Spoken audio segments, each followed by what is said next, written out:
Hey, what's up guys? This is Josh Dragon here, and today we are going to be finishing up our Teenage Mutant Ninja Turtles 2 walkthrough with the final two bosses of the game, Krang and Shredder. For the last part of this fight, I decided just to use the jump kick strategy. I got him in a little bit of a rhythm there, and that made it easy. I'm glad to have him out of the way because we've got the real test of the game now. This is by far the hard part of the game. You really have to have a lot of practice to get good at this part. So I'm going to explain it real quickly here. You have about 15 bars of health. Actually, I think you have about 12, but you can take about 15 hits from Krang. Krang, meanwhile, has 110 hits that he can take from you. So you need to roughly slash him about 10 times for every one time that he hits you, and the way to do that is to again move him up and down the screen and slash him routinely. Just be absolutely merciless with the amount of times that you hit this guy. You want to just slash move, slash move, slash move. Every time you hit him, move away from him, because there's a very good chance that he can hit you with that boot, or he can kick you. So he's a super tough boss, but he actually can be killed on one life, and we're going to be doing it here. Thankfully, I managed to get a lot of hits in on him quickly, and I guess he was a little off his game or something here, because I did a pretty good job against him. It takes forever to get him blinking, though. You have to hit him almost 100 times to get him to that point.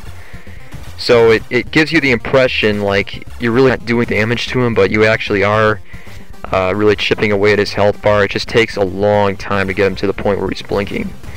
Don't lose patience, just keep working on him, and eventually you'll get him down there. It just takes forever to get to that point. Krang in the TV show, though, was one of my favorite characters because of his voice. He was always saying something funny, and his android body, though, looked extremely intimidating. I can remember seeing that when I was probably about 3 or 4 years old, and I thought, you know, I couldn't even imagine the Turtles taking that thing on. But and of course in the TV show, you know, Shredder and Krang were portrayed as being a bit on the incompetent side, or at least that's the way I remember it.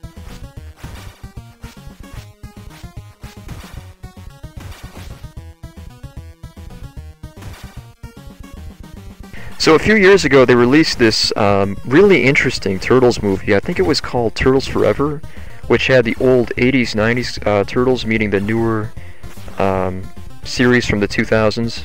And they basically had like this cross-universe type of thing where they had like Shredder and Krang meeting the newer Shredder or whatever.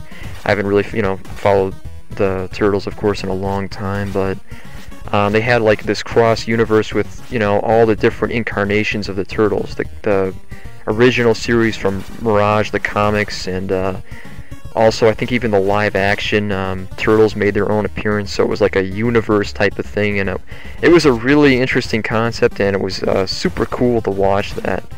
Probably my only complaint was that I wish they had gotten the original voice actors to do their roles, because as a kid who, you know, saw the Turtles when I was very young, I do remember what their voices sounded like, and it was, you know, the guys that did Rocksteady and Krang and Shredder did a really great job, but it's not the same.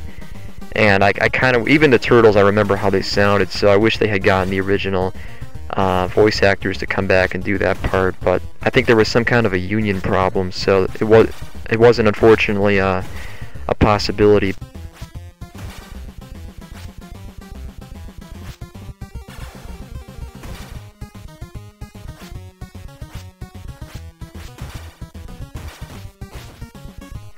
So even though I've hit this guy 1,000,001 times, I'm actually doing pretty well against him. I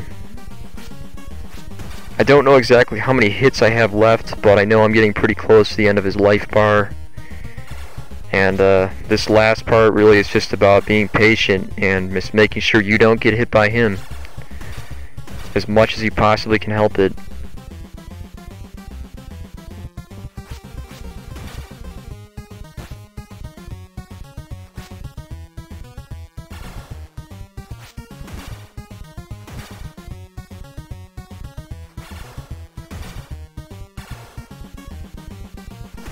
Alright, so he's blinking now, and we know there's only a few more hits to go.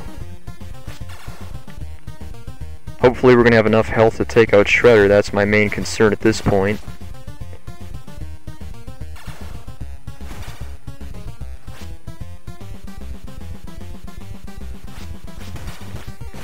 Unfortunately, he got me with a double kick against the wall there, so I'm only going to be fighting Shredder with a couple of pellets of health, looks like. Finally took him down. God, he takes forever. Of course, Krang survives the battle, although I'm not sure how. He's completely invincible, as he says, has a rocket pack attached to him.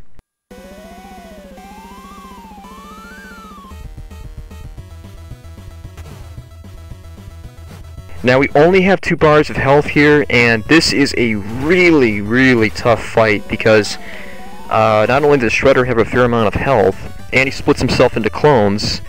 In the arcade game it can actually be a lot of clones. In this one it's only 2.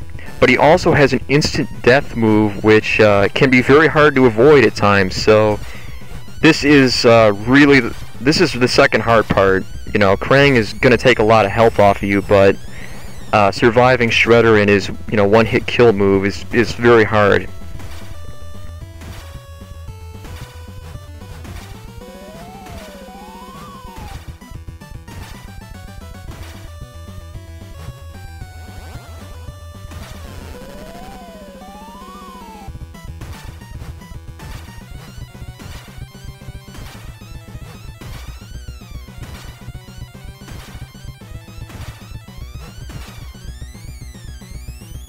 There's a couple of ways to take him out easily. The one thing you need to be aware of is that you want to kind of get Shredder in this pattern where you're hitting him before he slashes his sword off at you. And he'll actually perform like this kind of square pattern where when you hit one clone, or when you hit one of the Shredders, they're going to be moving around to the other side of the screen, and then the other one is going to be trying to ambush you from the other side. So you can actually get him in this pattern where you're kicking him from the left side and then you're hitting the other one on the right side, and you just go back and forth and back and forth. Now what's going to happen when you do this is that the clone's helmet is going to come off, and then he'll die after the next 2 hits. So it's going to take a long time to take him out this way, but it's a very safe way to take him out. And since we're, oh man, almost lost it there. And since we're trying to be as consistent as possible, this is by far the safer way to take him out. I wasn't sure if I was going to be able to do it on just 2 pellets of health, because that's a pretty big ask against the full boss of the game, but thankfully I was just super consistent and very patient here, and I think I beat him without losing a pellet of health, which is not easy to do. You know, some of the bosses in this game are not well programmed, but the last few are really hard, and this guy is definitely not easy. He's a little easier, I think, than Krang.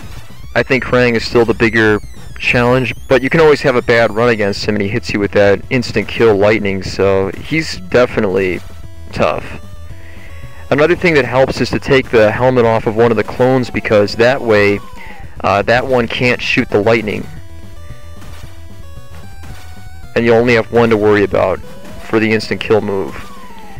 Now when the helmet comes off of both of them, you'll know that he's almost dead, so you don't really have to worry too much about it anymore. Just be consistent, and a few more hits will finish him off.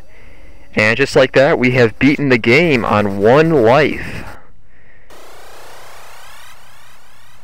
The ending of the game is kind of cool in the sense that the Technodrome blows up, but I actually don't care for it too much because I don't know, you'll see in a minute, it's just a little bit kind of bland.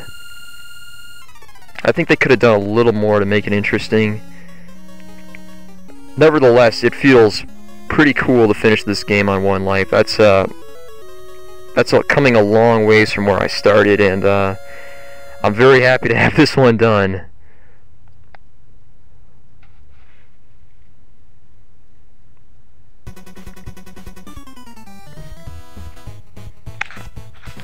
So the ending essentially just consists of the blimp going from one side of the screen to the other, and then the turtles flashing across the giant TV here on this building.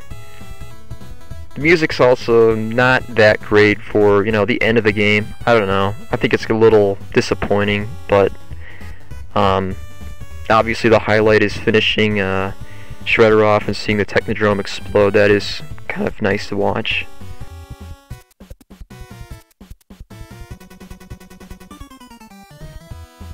Anyway, we've got a few more of these games to go through. I'm actually going to be going back now to the original game and doing a walkthrough of that with the scrolls and with some commentary involved too. I've already beaten it before, but I wanted to do it again because I think I left out a couple of things that might help people who want to get good at that game.